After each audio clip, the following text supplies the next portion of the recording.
Hello friends, my self Anjali Thakur. और आज मैं आपको गीता का बहुत ही इम्पॉर्टेंट मतलब कि बहुत ही महत्वपूर्ण श्लोक बताने वाली हूँ, जिसको अगर आपका मन नहीं लग रहा है ना, बहुत सारा कन्फ्यूज़न है लाइफ में, बहुत सारे प्रॉब्लम्स है, तो जब जब आप ये श्लोक को बोलेंगे ना, तब तब आपकी जितने भी मुश्किलें होते हैं ना, वो दूर हो जाएंगी। आपके मन को शांति मिलेगा और आप सोच पाएंगे कि मुझे क्या करना है। सो लेट्स स्टार्ट करते हैं। श्लोक 1।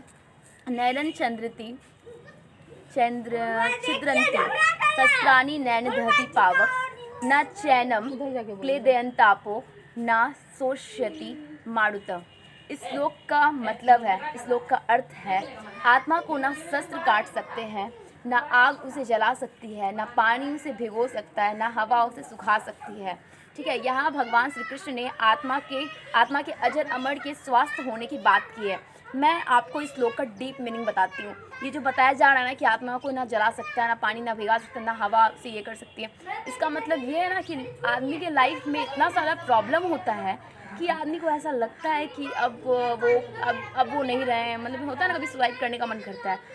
तो ऐसा कुछ भी नहीं होता, बस ये मेंटली प्रॉब्लम होता है, ठीक है ना।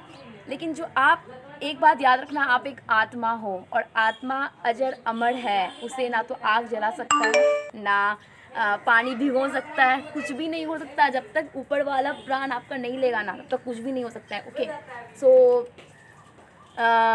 तो आपने माइंड में सेट कर लो कि आप एक आत्मा हो। ओके, आप एक आत्मा हो, आपको उन्होंने जन्म दिया है, तो उन्हीं का अधिकार है लेना। ये दुनिया की जो प्रॉब्लम्स है ना, आपका कुछ नहीं बिगाड़ सकती है। ओके, तो बढ़ते हैं दूसरे श्लोक की ओर। हतो वा प्राप्यसि स्वर्गम जित्वा वा भोक्ष्यसे महिम तस्मात् उत्तिष्ठ कौन्तेय उद्धाय कृत निश्चय। इस श्लोक का मतलब है, बहुत ही अच्छा मतलब है, प्लीज़ आप अच्छा इसमें।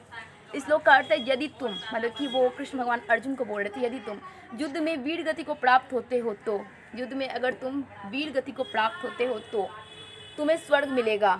ठीक है, आगे देखते हैं। और यदि विजय होते हो तो धरती का सुख भोगोगे। इसका मतलब ये, आपने अपनी लाइफ में जो भी गोल को सेट किया है, अगर आप प्राप्त कर लेते हो, तो आपको ये नहीं है कि आप मरने के बाद स्वर्ग प्राप्त हो, वो तो स्वर्ग का बात छोड़ो, आजकल पाप इतने बढ़ गए। लेकिन अगर आप अपने लाइफ में जो भी गोल सेट किया, मुझे ये करना है लाइफ में, अगर आप वो कर लेते हो, तो आपको धरती पे ही सुख भोगने को मिलेगा, स्वर्ग का।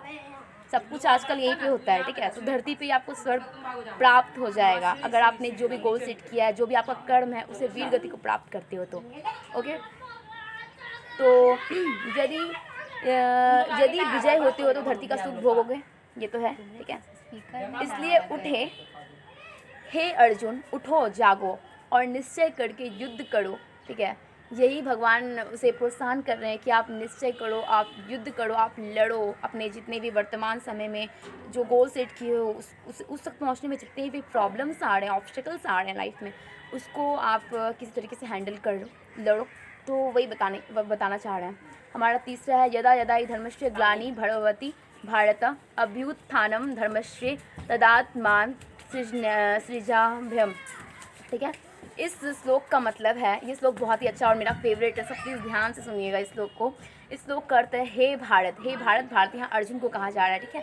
हे भारत, जब जब धर्म ग्लानि यानी उसका लोप होता है, मतलब कि जब जब धरती पे पाप का पलड़ा भारी हो जाएगा, तब सुन लो, और अधर्म में वृद्धि होने लगेगी, पाप में जब वृद्धि होने लगेगी ना, जब धर्म को भूल करके, तब मैं, मतलब कि श्री कृष्ण कह रहे हैं, क्योंकि ये सब भागवत गीता उन्हीं का बोला गया है, तो श्री कृष्ण अर्जुन को बता रहे हैं कि तब श्री कृष्ण कह रहे हैं कि अभ्युत्थान के लिए, मतलब कि उस अधर्म को नाश करने के लिए, धर्म की प्रगति करने के लिए स्वयं की रचना करता हूँ।